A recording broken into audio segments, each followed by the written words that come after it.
Hello and welcome back to Vox Mundi. This is a development video of the Victoria 2 conversion, the first one of its kind, and in this video I will show you a very early draft of the world. This is not final, not by any stretch of the imagination. I have a long way to go. What I'm making this video for is to make you, my viewers, able to start commenting early on what you'd like to see. And having a map in front of you will definitely help trigger the imagination. At least it always does that for me. So, let me show you the world. I have not modified a lot. I have been in the EU4 save and modified a few provinces here and there. Not much, and I still have some provinces to change. I have been switching around a few cultures and ownerships of certain provinces to make the borders more neat. Now, I have only started working on events slightly, but I have done a few things, and I've already done a few suggestions I've gotten from you viewers. Namely, I have made most of America free. Everything that had above 50 Liberty Desire, I set free. Also, don't mind all the names here, they are all placeholders. That's another thing, by the way, regarding names. In Victoria 2, you can have different names depending on government type, and I'd love suggestions for names for nations. For example, Vinland could be called something entirely different if they are a democracy, for example. Anyway, Texas is free. They used to be Castile's colonial nation. Castilian Colombia is also free, along with Sevillas, Brazil, and Cajamarca. This is still Anglia's, Anglian de Burgia here. The reason for that is, well, there's basically no one living here. They chop down wood and send home to Anglia. Even though Anglia is in shatters, they still hold a large colonial territory. The only nation in America that is still a subject, and yes, Cuba is also free. They are not going to be Cuba, they are the Virgin Isles, I believe. Anyway, Argentina here, or Pampas as it's going to be called, is still under Castile because they had a Liberty Desire of like 20 or something. So they were practically fresh. And I don't mind that, because Castile is a powerful nation and they should stay powerful. But with only one colonial nation, a rather large one at that, they have their power reduced significantly. So I've been running a few test games, but I've not had time to run all of them to the end. And in most games, obviously, Great Moravia is the most powerful nation.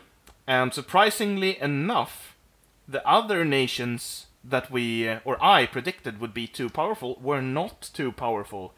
Most, surprisingly, Sheng here. I think that is because the Victoria 2 converter now adjusts population depending on how well managed the provinces are.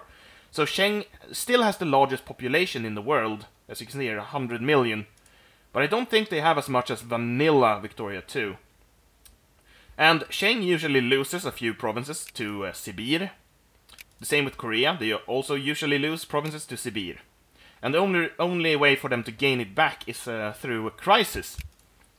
And there's quite a few crises triggering in my test games. The same goes for Great Baghdad. Great Baghdad is immensely powerful, but usually in a bad position to actually win wars. Oddly enough. But then again, Great Baghdad is a bit powerful, just like Great Moravia, even though they do not expand as much as Great Moravia usually does. Great Moravia expands pretty much everywhere, especially into Valois.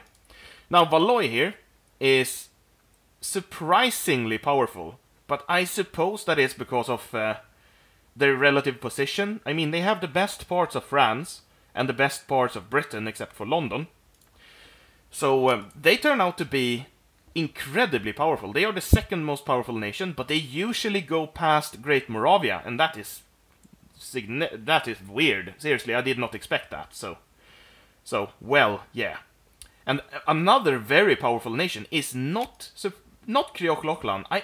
I really believe that Kriok-Loklan would be more powerful than they turned out to be, but in the test games they are actually pretty weak, and they usually don't even make it to a secondary power. They start out as a secondary power, but they actually usually lose that position. On the other hand, Vinland usually skyrockets up into great power in no time. But in any case, all of that can be tweaked, but I just wanted to make you aware that that's how the converter converts over the power structure. And now, this is the problem with me modding Victoria 2. I don't know much about population. I love population, but I don't really understand it. So, and stuff like national values and things. I'm a map painter. I like to paint maps. And I know Crusader Kings 2 and Europa Universalis pretty well when it comes to programming events and stuff. But, well, things confuse me when it comes to ideologies and popular demands and migrations and things like that. I love seeing them, but I don't really understand them. That's why I need you to suggest things for me to do.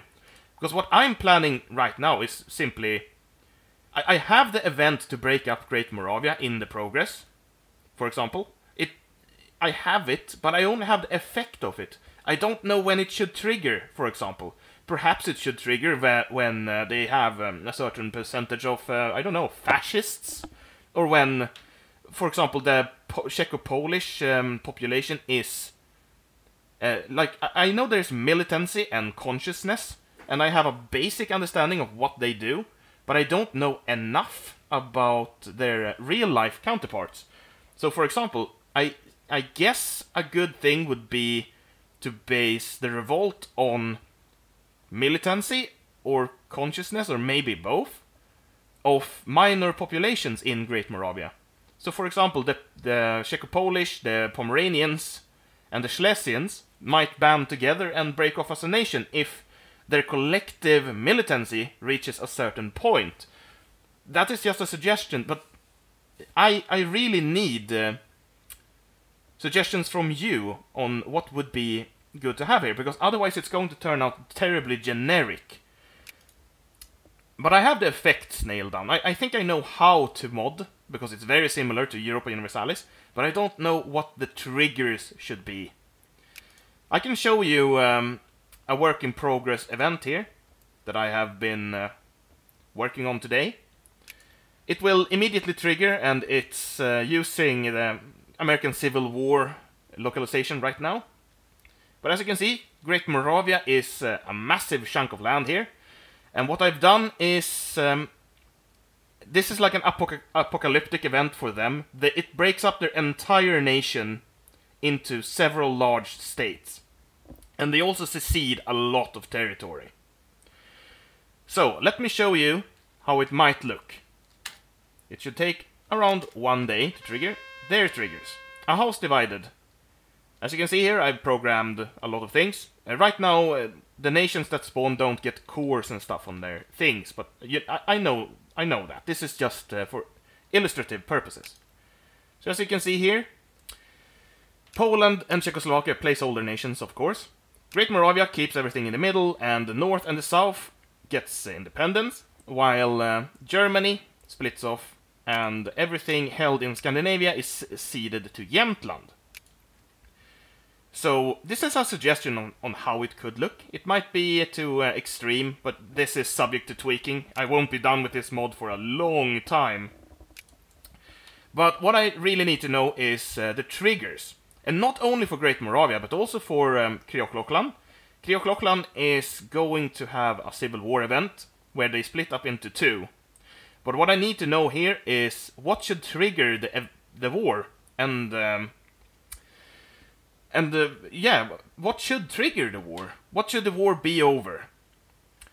I'm going to add a civil war here, and possibly a similar event as Great Moravia gets to Great Baghdad. And feel free to suggest other nations that might do with some splitting up. Sibir here, by the way, is a very powerful nation. They turned out to be very much like Russia, and they will start subjugating Asia pretty much immediately after the game starts. So they might need something to nerf them as well. Not that I think they're too powerful, they are just very powerful. Ideally, what I'd like for my Victoria 2 game here is for the nations to be every nation should be powerful. No nation should be runaway powerful. As in, maybe it would be interesting to make these events have triggers that I as a player could affect. For example, if I went to war with them and they got lots of... I don't know if there's war exhaustion in this game. I've not played it for half a year. I think there's something like people get more militancy when you lose territory or something. I think that's it.